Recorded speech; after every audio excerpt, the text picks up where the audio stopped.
যুদ্ধের মাত্র ৬ দিন আর তাতেই ধুঁকতে শুরু করেছে ইসরায়েল। ইরানের অবিশ্বাস্য আঘাতে মরিয়া নেতানিয়াহু এখন আমেরিকাকে যুদ্ধে যোগ দিতে ডাকছে, আর সবচেয়ে বড় মিত্রকে বাঁচাতে তোড়জোড় শুরু করেছে ট্রাম্পের প্রশাসনও। এরই মধ্যে মধ্যপ্রাচ্যে নিজেদের সামরিক শক্তি জড়ো করতে শুরু করেছে মার্কিন প্রশাসন। আনা হচ্ছে যুদ্ধ বিমানের বহরও। তবে ইরানের সাথে সংঘাতে জড়ানো নিয়ে ট্রাম্পের নিজের দেশেই চলছে তুমুল বিরোধিতা।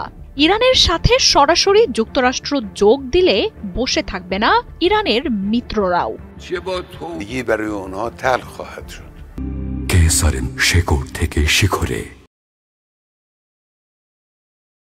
মধ্যপ্রাচ্যে আরও যুদ্ধ বিমান জড়ো করছে যুক্তরাষ্ট্র, যার মধ্যে F-16, F-22 এবং F-35 এর মতো যুদ্ধ বিমানও রয়েছে। তবে শঙ্কা বাড়াচ্ছে যুক্তরাষ্ট্র থেকে উড়ে আসা ট্যাঙ্কার বিমান বহর।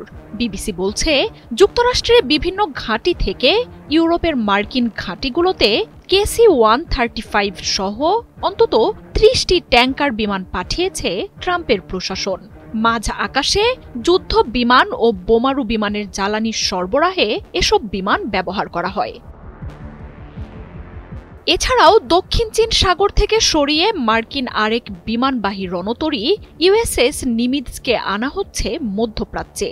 কয়েক মাস আগেই দিয়েগো গার্সিয়ায় আধ ডজন B-2 বোম্বারও এনে রেখেছে যুক্তরাষ্ট্র। আর এসবই ইরানের বিরুদ্ধে যুদ্ধে যুক্তরাষ্ট্রের সরাসরি জড়ানোর আভাস দিচ্ছে, এমনটাই জানাচ্ছেন বিশ্লেষকরা। ট্রাম্প নিজের সামাজিক যোগাযোগ মাধ্যম ট্রুতে ইরানকে একের পর এক হুঁশিয়ারি দিয়ে যাচ্ছেন। নিঃশর্ত আত্মসমর্পণের ডাক দিয়েছেন আয়াতুল্লাহ খামেনির প্রতি। সরাসরি যুদ্ধে এখনো না জড়ালেও তেহরানের আকাশ নিজেদের দখলে রয়েছে বলেও দাবি করেছেন ট্রাম্প। আর তাই যুদ্ধ নিয়ে ট্রাম্পের মতিগতি আঁচ করতে পারছেন না কেউই। তবে যুক্তরাষ্ট্রের জড়িয়ে পড়ার শঙ্কার মধ্যেও পিছু হটার কোনো লক্ষণ দেখাচ্ছে না ইরান। আত্মসমর্পণ তো দূর, উল্টো ইসরায়েলকে ধ্বংস করে দেওয়ার হুঁশিয়ারি দিয়েছেন আয়াতুল্লাহ খামেনি। শুধু ইসরায়েলই নয়, যুক্তরাষ্ট্রের সাথেও যুদ্ধের জন্য আগে থেকেই প্রস্তুতির কথা জানিয়ে রেখেছে ইরান।